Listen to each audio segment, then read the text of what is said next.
Na década de 1990, a cultura pop mudou para sempre.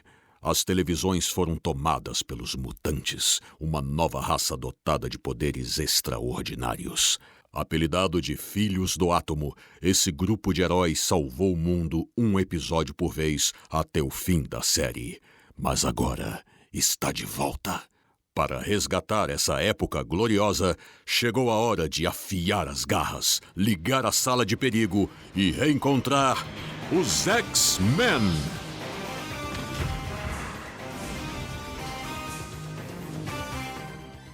Você está na TV Colossus. Agora sim, sejam muito bem-vindos à TV Colossus, o seu podcast sobre a série animada dos X-Men, porque finalmente estamos estreando de verdade esse programa. A gente teve um programinha zero onde a gente deu um contexto da série, dos personagens até ali, se apresentou, mas agora é pra valer. Agora a gente vai comentar os 2 primeiros episódios da série animada clássica, que é A Noite dos Sentinelas parte 1 e parte 2. E antes de começar essa conversa, vamos se apresentar de novo aí, que eu sou o Gabriel Ávila e eu acabei de vir direto da sala de guerra pra gravar esse podcast. Oi, gente, tô de volta aqui, Nico Garófalo, e eu acredito que este vai ser um bom episódio pra você ouvir tomando um banho de lua. Oi, gente, eu sou o Thiago Lins, sou sócio do Lagoa Verde, membro do Círculo Interno do Clube do Inferno e professor convidado da Escola Jean Grey de Ensino Superior. E o homem teme o que ele desconhece. Olha aí.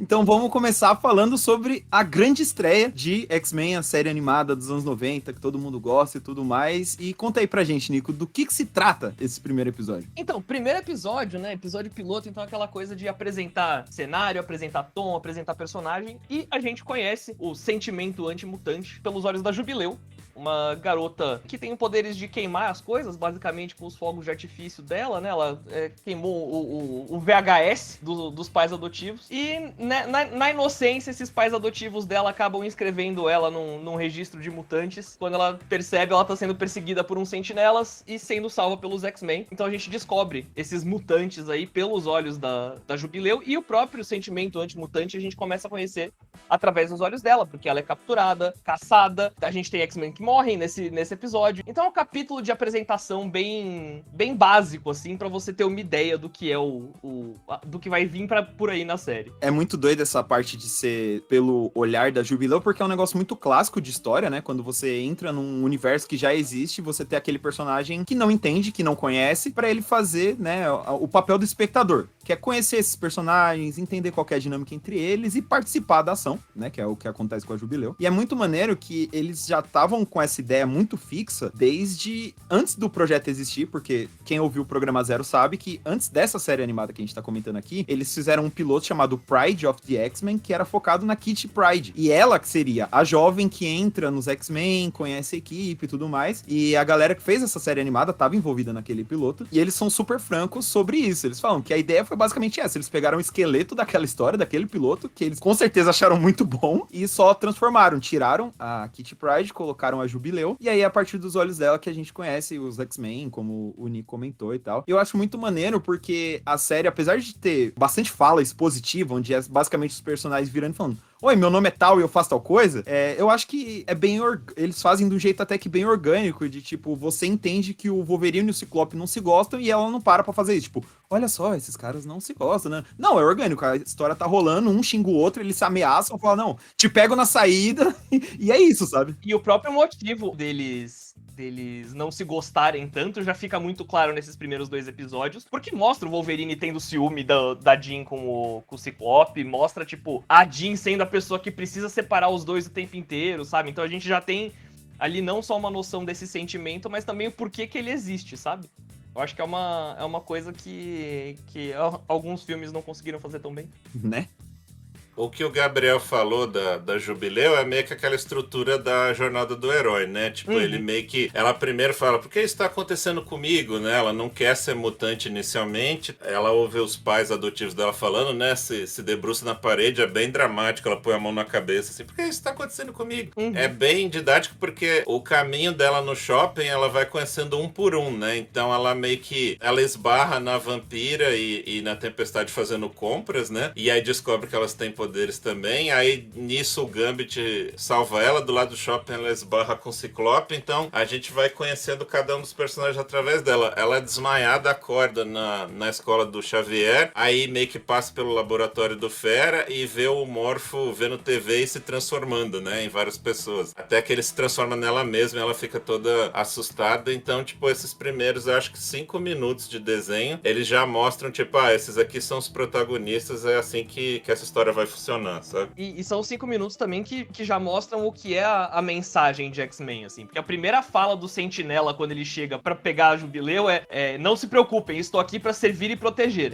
Que é o lema da polícia, né, nos Estados Unidos. Uhum. E que, como a gente sabe que os X-Men estão muito ligados à questão racial dos Estados Unidos, de procura por direitos civis, não dá pra fingir que isso não é claramente uma crítica, uma referência à violência policial contra a população negra dos Estados Unidos, assim. Porque é literalmente um cara que tá vindo pra te caçar, falando que tá ali pra servir e proteger, sabe? Então, eu acho que em 5 minutos de episódio já tira toda aquela coisa. Na minha época não tinha essas coisas de política no desenho, sabe? Sim. Só que ao mesmo tempo o desenho ele também faz uma coisa de tentar mostrar que esse sentimento antimutante, caçar eles e tudo mais, é uma parada que, assim, é tido como uma corrupção do governo. Sabe? Porque, por exemplo, nesse momento, logo depois do Sentinela meter essa, você vê um policial olhando pra ele assustado e se sentindo ameaçado também. E aí uma mina até fala, né? Tipo, faz alguma coisa. E o policial, pô, você quer que eu prenda esse robô de 3 andares de altura, sabe?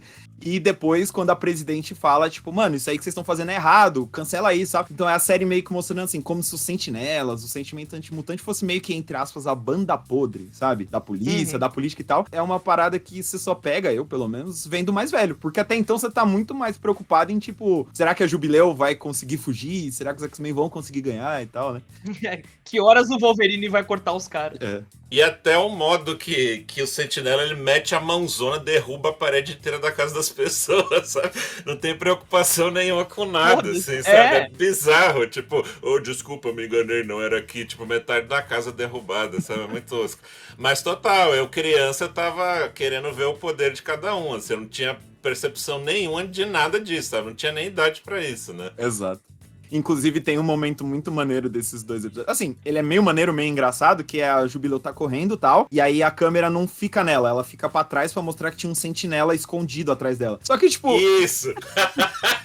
No escurinho! O sentinela todo stalker aí. E tem uma perspectiva da rua, né? Ela tá lá no mais pro fim e ele dá uma olhadinha. Vou pegar essa mutante. Exato, tipo, mano, é um robô de 3 andares escondido atrás de uma casa. Ninguém vê. É tipo aquela criança de 2, 3 anos brincando de esconde-esconde, sabe? Que fica atrás da cadeira e fala, cara, aqui ninguém vai me achar. Exato. Mas aí é muito maneiro, que aí nessa... A Jubileu tá correndo, tentando entender que ela... Porque, por exemplo, o episódio mostra que ela nem sabe o que é um mutante. Tipo, ela sabe que ela é diferente, que ela tem os dons. Mas ela nem sabe o que é, o que causou isso. O próprio Fera brinca com isso, né? Porque perguntam pra ele, né? O que pode ser isso? E aí ele começa a elencar uns motivos aleatórios. Que eu acho muito legal, que é uma piadinha, claro, mas que ao mesmo tempo mostra que a série não tá interessada com isso, porque a gente vive muito num mundo em que tudo tem que ser explicado a qualquer momento, então, tipo, da onde que veio a mutação? A gente não sabe, vida que segue, tá ligado? Eu achei isso muito interessante. Ela vem aprender mais o que é um mutante com aquela conversa com a Tempestade, né? Que é tipo meio que na parte, acho que na sacada, se não me engano. Isso. E aí ela fala, a Tempestade explica, ela fala, é um ótimo nome, o meu não tem nada a ver, eu sou Jubileu e explodo coisas, sabe? E aí eu não sei se já seria hora de puxar paralelo com os quadrinhos, mas eu queria falar de uma edição específica, assim, para quem estiver ouvindo o nosso podcast, tiver interesse de ler, a gente vai tentar trazer coisas que aprofundem, assim, o desenho, não necessariamente um monte de easter egg, que a ideia não é essa, mas edições que a pessoa pode pesquisar para ler, para até comparar e tudo mais. E tem a edição que é da Uncanny X-Men 244, aqui saiu, eu fui procurar na X-Men 50 da Editora Abril, e em breve deve sair pela saga dos X-Men ou aqueles encadernados bonitões capa dura também que a Panini tá lançando, porque também essa X-Men 50 é muito difícil de encontrar, muito antiga. Mas lá, o contexto é completamente diferente. A Jubileu é encontrada no shopping também. Essa edição chama-se Ladies Night, que é assim, é uma noite que as meninas dos X-Men vão sair pra descontrair, então Vampira, Tempestade, Psylocke e Cristal vão passear, e a Jubileu, na real, curte os poderes, ela fica fazendo showzinho pra molecada no shopping, assim. E aí, quem não gosta é um policial preconceituoso que fica, ela ri muito alto, é tipo as coisas assim, sabe? Fica aí usando esses mutantes, aberração. Arranjando desculpa pra tretar, né? Exatamente. E aí um outro policial fala, coitada, eu sou uma garota, deixa ela. Aí eu queria traçar esse paralelo. No desenho ela é toda mais triste com essa condição e fala que meu nome é Jubileu e eu explodo coisas, né? Tempestade tem a ver, você evoca a tempestade. Já no gibi, ela fala, meu nome é Jubileu, porque comigo todo dia é uma festa, sabe? Todo dia é uma celebração. Então ela é toda malandrona, bem resolvida, e aí não tem sentinelas, na verdade esse policial chama, tipo, um grupo de mercenários que caçam mutantes. O visual foi desenhado pelo Mark Silvestre, é uma puta cópia de Caça-Fantasma, são 4 caras num carro comprido, igual os Caça-Fantasmas, com um míssil em cima, assim, Caralho. com aqueles negócios de óculos em cima da cabeça, sabe? E eles vão lá, contratados pelo cara, tomam um couro das meninas, e no final, nessa época os X-Men estão na Austrália, né, no Outback, tipo, ninguém sabe que eles estão vivos, eles têm um teleportador, e aí o portão ainda tá aberto e a Jubileu entra lá por curiosidade, né, que é bem diferente do desenho que levam ela pra lá porque socorreram. Então fica aí, pra quem quiser ver a primeira aparição dela, Origem, é na Uncanny X-Men 244. Pra quem quiser pesquisar a edição gringa, é no primeiro ônibus do Jim Lee com Claremont, se ficar mais fácil de achar online aí. Olha aí. Poderes mutantes têm suas vantagens. E é interessante esse paralelo porque, assim, pro desenho funciona muito ser essa jornada do herói, porque a jornada do herói tem essa coisa, né, do chamado pra aventura, que é isso. Um sentinela arregaça o seu quarto e, mano, você tem que se mexer, não tem jeito. Mas também tem a recusa, né, que você vê ela colocando ali um pouco, vendo o que é ser um X-Men e fala, não, eu quero ser só um adolescente, não pedi por nada disso. Fugindo da mansão, E tem muito essa coisa do reforço, né, eu sou só uma garota, eu sou só uma garota, eu sou só uma criança. Isso é uma coisa muito que eles fizeram, obviamente, pra encaixar pra identificar com o público. E com o tom, né, do desenho, pra ver que o negócio é sério. Sim. Então, e eu acho que tem muito uma coisa de tipo, a Jubileu era só uma criança normal até ontem. Então é muito aquela coisa pra conectar com o moleque que era uma criança normal, que é uma criança normal e quer alguma coisa, sabe? E então, agora tipo, é um pré-adolescente ou um adolescente, tá virando um esquisitinho na escola, né? Exato. Aí fala ou assim, alguém que sofre realmente preconceito na escola, né? Óbvio. Então. Mas eu acho que isso aí já é uma questão mais geral da existência dos mutantes do que Sim. necessariamente desse episódio. Sim. E puxando um negócio que o Thiago falou, que eu acho interessante, que é de ser mais sério, de mostrar como a coisa é séria, eu acho que a gente pode falar agora do Morpho, porque assim, comparando com os quadrinhos, como o Thiago falou, Morpho era um personagem, tipo assim, existia nos quadrinhos, mas nem chamava Morpho, era um outro nome, era tipo Changeling, alguma coisa, que era basicamente isso, o poder era se metamorfosear e tal. E aí, por que ele foi incluído no desenho única e exclusivamente pra morrer? Tipo, os criadores falam que eles queriam um personagem pra morrer durante essa abertura pro público ficar em choque. Falar, mano, ferrou. Não é uma história que eu tô acostumado. Os personagens podem realmente morrer a qualquer momento, sabe? Meio que deixar a galera com a guarda levantada. E aí, de primeira, eles queriam fazer isso com o Pássaro Trovejante, como acontece nos quadrinhos. Olha só. O Thiago vai saber falar melhor que eu. Na segunda Gênesis, o Pássaro Trovejante aparece e logo depois ele já morre, né? Isso.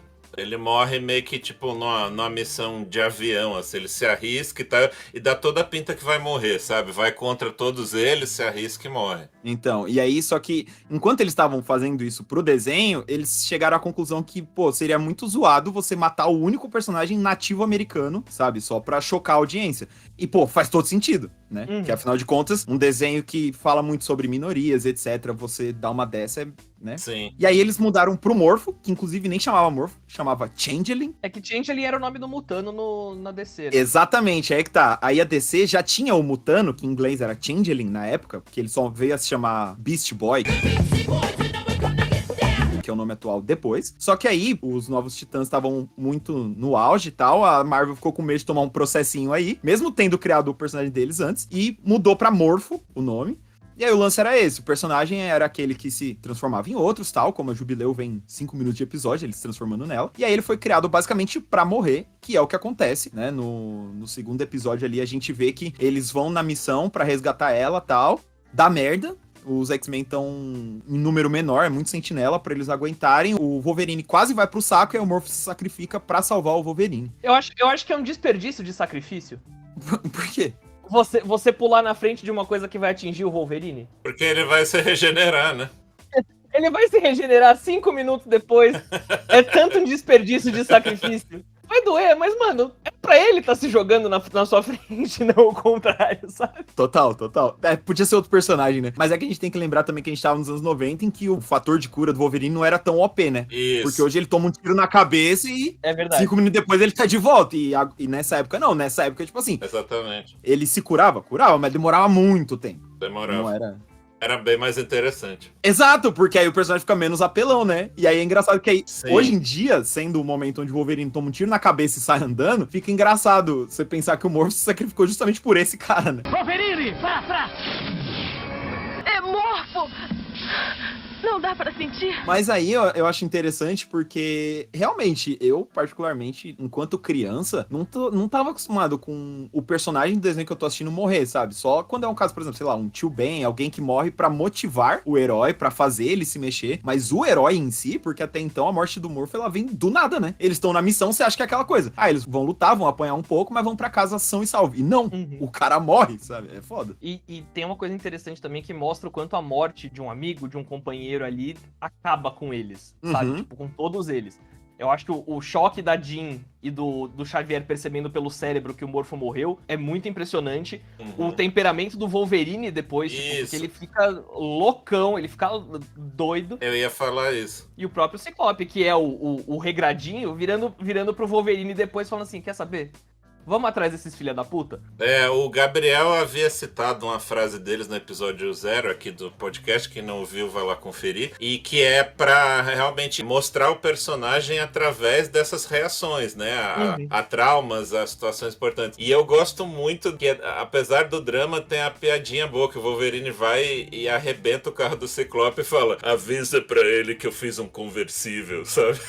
É maravilhoso. Ele rasga a capota com as garras e fala pra Jean avisar que ele tem agora um conversível. E eu acho engraçado que aí, desviando um pouco dessa série, mas é que depois, quando eles vão fazer o X-Men Evolutions, o carro do Ciclope é um conversível. Olha aí. Então, assim, não sei se foi por isso. Deve ter sido. Pô, nossa, na hora que rolou essa cena, eu falei, nossa, X-Men Evolution. Daí por diante, o Ciclope só dirigiu conversíveis. Exato. E eu acho maneiro justamente isso, pelo drama. O episódio tá rolando, a Jean e o professor, eles sentem pelo cérebro que o Morpho morreu. Tipo, é aquela, eles param de sentir o Morpho, então, né, morreu. E o Fera ficou pra trás. O Fera ficou preso, vivo, mas preso, e o Morpho morreu mesmo. E aí meio que corta. A gente só vê pela reação dos telepatas e corta pra eles voltando da missão. E é muito doido que aí o Ciclope volta, tipo, caralho, que merda. Olha o que aconteceu, não sei o que. O Wolverine chega a dar um soco na barriga dele e fala, ó, próxima vez que você fizer isso, eu mato você. Vai com garra, mano. Você não seja maluco de fazer isso comigo de novo, não sei o que, pá. E eu gosto também das coisas que ele chama o Ciclope, né? Nesses 2 primeiros episódios, que são, né, uma história só, eu tava vendo em inglês, né? Então aí ele chama de Little Man, Soldier Boy e Junior, sabe? Homenzinho, soldadinho e Junior, sabe? Assim, é só desprezo, né? Total, assim.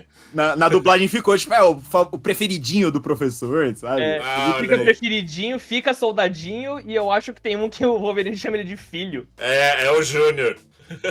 É muito maneiro. E é da hora porque, assim, eu gosto muito dessa parte, que, coitado do Morpho, que Deus o tenha, mas que, assim, une os X-Men e mostra um pouco quem eles são. Porque, por exemplo, o Wolverine, ele fica puto, ele considera que, tipo assim, não, a gente devia ter largado tudo pra tentar salvar os caras. É a culpa, né, cara? A culpa do sobrevivente. Exato. Enquanto que o Ciclope não. O Ciclope foi meio, mano, a gente fez o que foi preciso pra não morrer mais gente. Ele é o cara tático, né? O cara Exato. treinado, o cara que vai pelo manual, né? Tanto que ele fala, cara, eu não vou pedir desculpa pelas minhas decisões de comando, sabe? O que eu fiz pela equipe. Era aí que eu ia chegar. E mesmo não pedindo desculpa de comando, ele fala, agora vamos arrebentar esses filha da puta. Agora vamos lá. Era aí que eu ia chegar, porque assim, eles não mudam de ideia, um não não consegue convencer o outro de que tava certo, só que aí no final eles olham pro outro e falam, mano, na moral, independente do que tá acontecendo, a gente precisa se unir, porque senão a gente tá fudido. A gente não se gosta, mas eles são um inimigo comum, né? E, pô, pra mim, é muito forte isso. Tanto que eu gravei um podcast com o pessoal do Fala Animal sobre a primeira temporada inteira. E aí, quando perguntaram o momento da primeira temporada, pra mim é esse. E eu acho que esse pá é até da série, porque é meio isso, assim, é o Ciclope e o Wolverine deixando as diferenças 100% de lado pra, tipo, não faz sentido o Wolverine matar o Ciclope e vice-versa, porque no fim das contas eles estão no mesmo lado do campo de batalha, tá ligado? E, pô, eu acho isso maneiro. O que acha de nós dois localizarmos a base das sentinelas?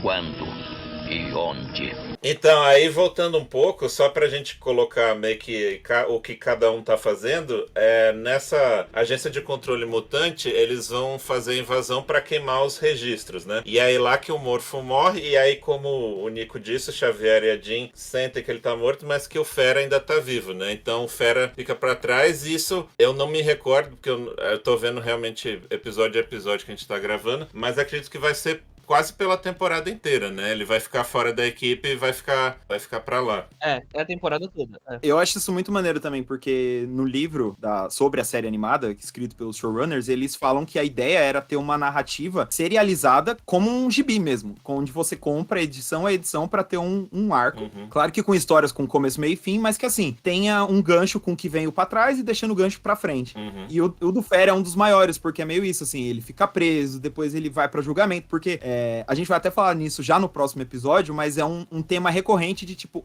pode crer, ó, o Fera que tava lá no primeiro episódio, né? Então é sempre um lembrete constante que a gente tá numa história em andamento. Não é que, tipo assim, todos os problemas surgiram e foram resolvidos nesse episódio, vamos pro próximo. Não. Tipo, o Fera, ele fica realmente uma cota por fora. Assim. E que é também um comentário sobre o tratamento do sistema judiciário americano às minorias. A ineficácia, a demora. A gente vai entrar isso no próximo também, né? Mas o Fera, ele fica fora a temporada toda porque eles negam o pagamento de fiança pra ele, mesmo que não seja um crime hediondo, sabe? Tipo, eles negam que ele sai justamente por ele ser mutante.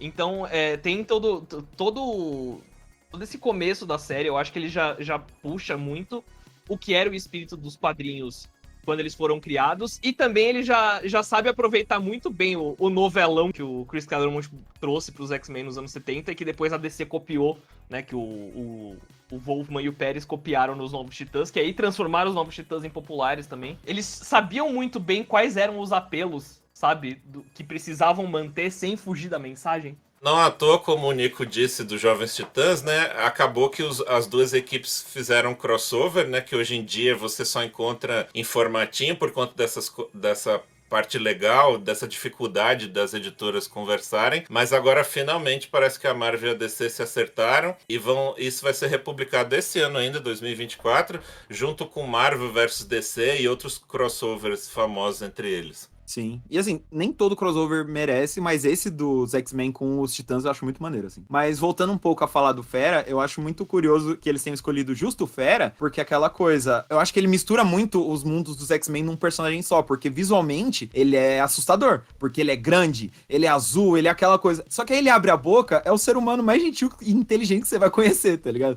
Nessa série, principalmente, assim, quando a Jubileu acorda e ela dá de cara com ele, e ele é super gentil, piadista, sabe? Tipo, pô, tem uma cena que a vampira tá falando a merda que foi ela descobrir os poderes dela, que é tipo, pô, eu tinha um namoradinho, e aí a gente foi se pegar, eu deixei ele em coma, e aí o Fera fala, pô, é foda mesmo, eu tive caspa. Sim, eu sou suspeito porque, como eu falei no Zero, ele é um dos meus X-Men favoritos, né? E isso é uma particularidade minha, porque quando eu era muito pequeno, eu achava muito divertido palavras mais difíceis que eu não conhecia. Meu pai sempre gostou de ler, então quando ele falava alguma coisa assim de brincadeira, eu achava o máximo. E aí, lendo os X-Men, eu lembro até de uma frase que o Ciclope faz uma piada, o Xavier acabou de voltar do espaço, tava lá com a Lilandra e tá meio surpreso com a mudança dos alunos. O Ciclope tá mais leve, faz uma piadinha, e aí o Fera fala, professor, se acalme, enquanto o senhor esteve fora, Scott aprendeu a arte dos xistes jocosos. que é das piadinhas engraçadas, né? E eu achava isso demais. Aí eu pegava um dicionário velho lá dos meus pais e ia ler. E aí, já falei isso mais de uma vez, eu culpo o Fera pela minha carreira, assim, que eu sou editor de livros hoje em dia, tipo, comecei a ler literatura e justamente, assim, esse amor pelas palavras vem aí dessa tenridade. E aí, aqui também no podcast, a gente vai trazer umas curiosidades sempre que possível do que ele tá citando, né? E aqui a gente vai tentar se limitar mais à literatura, mas no primeiro episódio ele fala o Eureka, né? Que é a frase conhecida da Arquimedes, né? Que é tipo descobrir. Ele cita alguma coisa do princípio, né? Do deslocamento da água, que é do Arquimedes mesmo. Mas aí eu queria iniciar o nosso chamado Momento Fera Clube do Livro.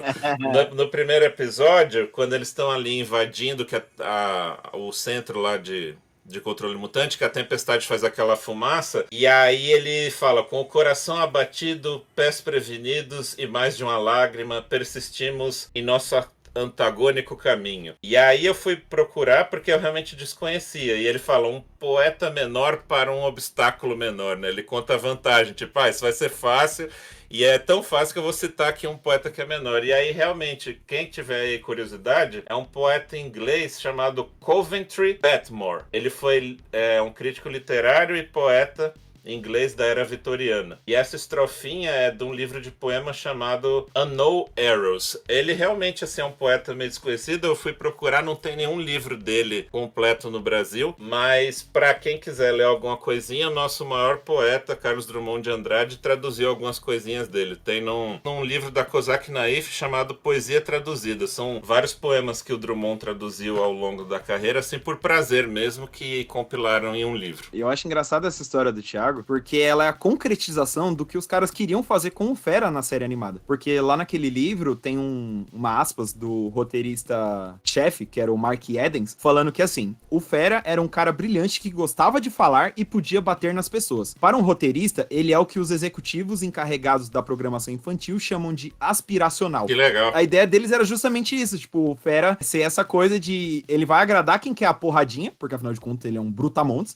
mas ao mesmo tempo ele é inteligente, ele tem fontes e tal. Então, assim, é engraçado que a ideia dos caras deu fruto no mundo real. A gente tem um exemplo aqui, literalmente. O cara que, anos depois, editou Guerra e Paz, tá ligado? Então, mas o que é legal dele é justamente isso. Ele é a fera de A Bela e a Fera, né? Ele é uma criatura bestial, mas erudita. E eu adoro ele, cara. E aí, acredito que outros roteiristas que tenham essa mesma paixão, essa mesma percepção, fizeram algo muito interessante com ele, sabe? O Joss Whedon, até o visual que veio lá do Morrison, na verdade, mas essa coisa da gravatinha borboleta dele, sabe? O coletinho, o modo como ele se veste. E no Graham Morrison, que é um cara que eu já citei em outros lugares, que eu gosto porque ele mistura literatura, música e quadrinhos, não é uma coisa só gibi de super-herói. Aí sim, ele vai citar mais música clássica, ele vai citar mais literatura, então é um personagem muito rico. Gabi, só para o pessoal que tá ouvindo, qual que é o livro? Você falou naquele livro, mas qual é o nome? É o livro da série animada, né?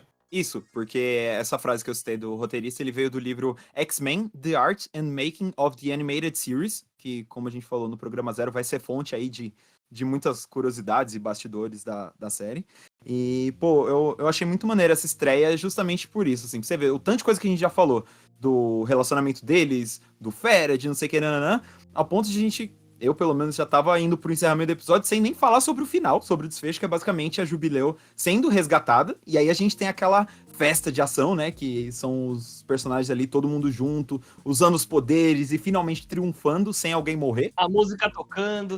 Sabe? É a festa, assim. Eu acho que esse foi o momento onde a molecada falou, pô... esse é meu desenho. Eu quero ser um X-Men, tá ligado? Que é o que acontece com a Jubileu. Cara, eu vou dizer que eu não me lembro se eu vi o primeiro ou... se eu já peguei porque assim, não tinha reprise, né? Era tudo muito precário. Você ligava a TV e o que tinha lá. Mas justamente o que sempre me agradou e o que fez eu gostar do desenho é isso. É mostrar a humanidade e a camaradagem entre os personagens, sabe? Além dos poderes, além de tudo, como eles são humanos, sabe? Sim. Tanto que por isso que você entende por que a Jubileu fica. Você realmente como parte, né, ela é representante do público, e você, enquanto público, você assiste aquilo tudo e fala, pô, eu quero, sabe? Eu quero estar com esses caras, eu quero Sim, lutar exatamente. contra a Sentinela, o caramba E 4. eu acho engraçado o quanto esses 2 episódios eles conquistam a gente, mesmo eles sendo tecnicamente muito inferiores, assim, ao que a gente tem de animação hoje, mesmo a animação do Homem-Aranha que lançou nos anos 90 também.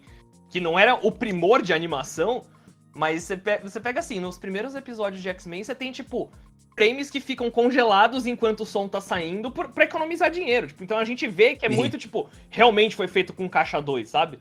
Na cena que a vampira, ela tira os poderes do Wolverine pra acalmar ele, eles poderem botar ele no Pássaro Negro, você pega, tipo, tem uma cena em que ela tá com uma luva numa mão, a outra mão usando a luva e a outra mão usando uma luva. Então ela tá com 3 luvas, uma delas na mão que tá tocando o Wolverine pra absorver os poderes, então não devia estar lá.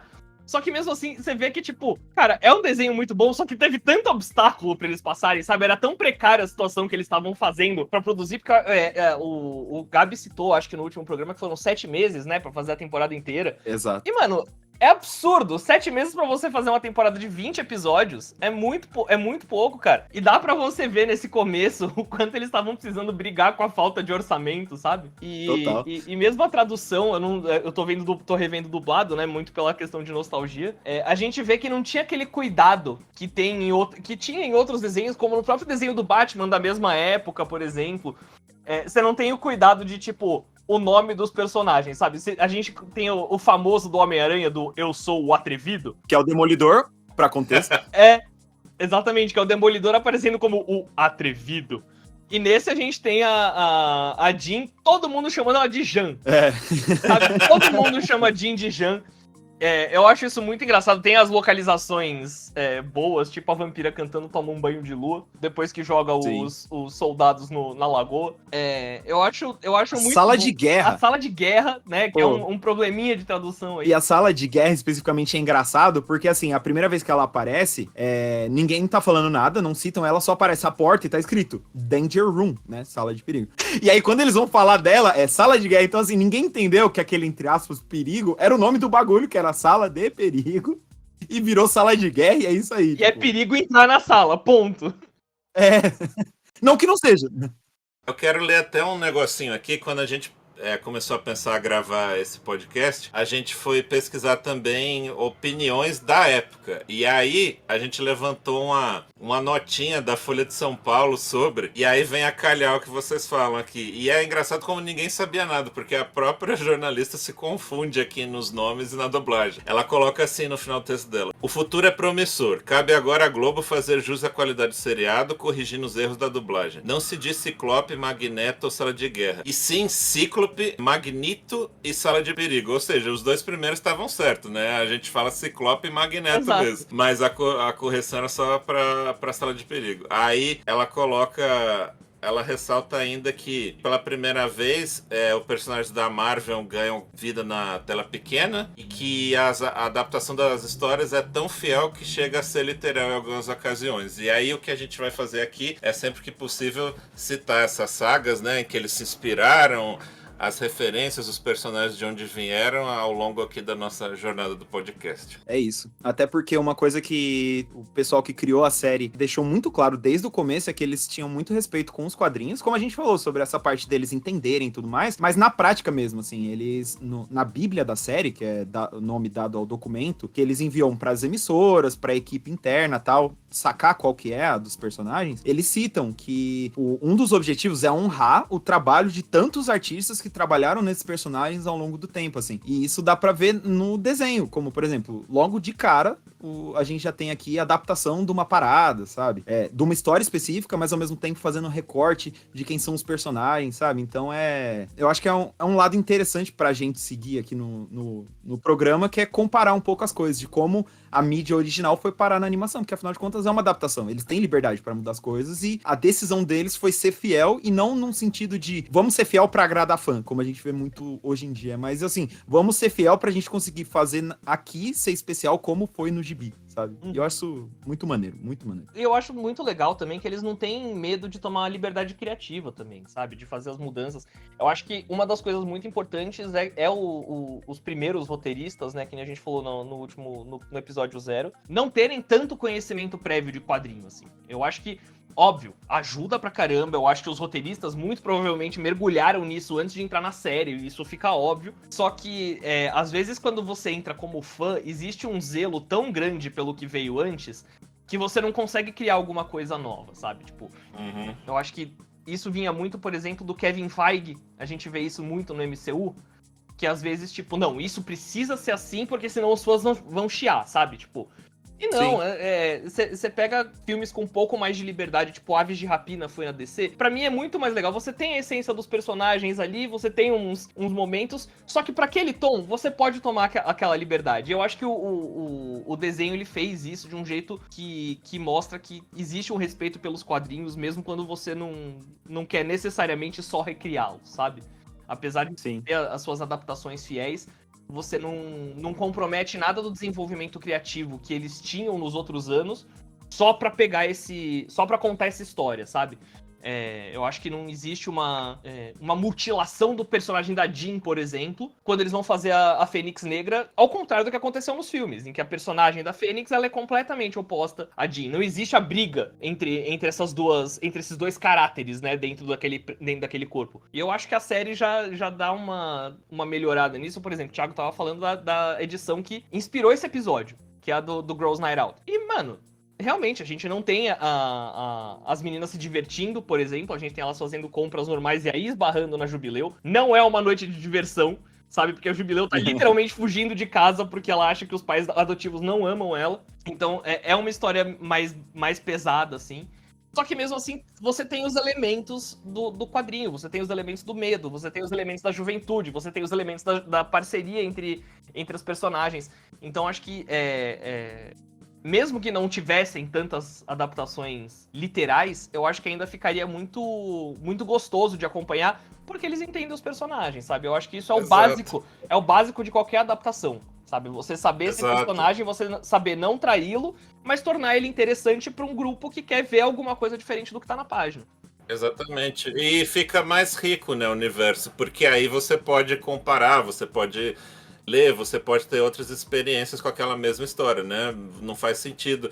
Inclusive, agora uma opinião pessoal, nem tinha pensado nisso antes, mas tem a adaptação para o quadrinho da animação. Isso pra mim é muito louco. Isso pra mim não faz sentido nenhum. Porque assim, aí eu quero ver a animação, entendeu? Não preciso ler o quadrinho. Tipo, vai ser igual e sem movimento. E a graça de uma adaptação assim, de mudar, mantendo a essência, é justamente essa, né? Você tem vamos colocar uma mídia a mais pra se divertir, se você quiser. É você ouvir o barulho, é você ver o efeito das explosões e tal. Eu acho que isso é uma diferença muito grande. Só que se você quer ver de novo as histórias do quadrinho, não é um quadrinho, entendeu? Tipo, deixa que tenha uma camada de criatividade aí pros caras também fazerem o trabalho deles, sabe? Porque eles são pessoas tão criativas quanto dos quadrinhos. Só que precisa dar o canal pra eles. É isso? É isso, e deu certo, né? O piloto, ele foi muito bem de audiência, como a gente falou no último programa. Ele foi exibido primeiro no Halloween, depois no Dia de Ação de Graças de 1992, para aí sim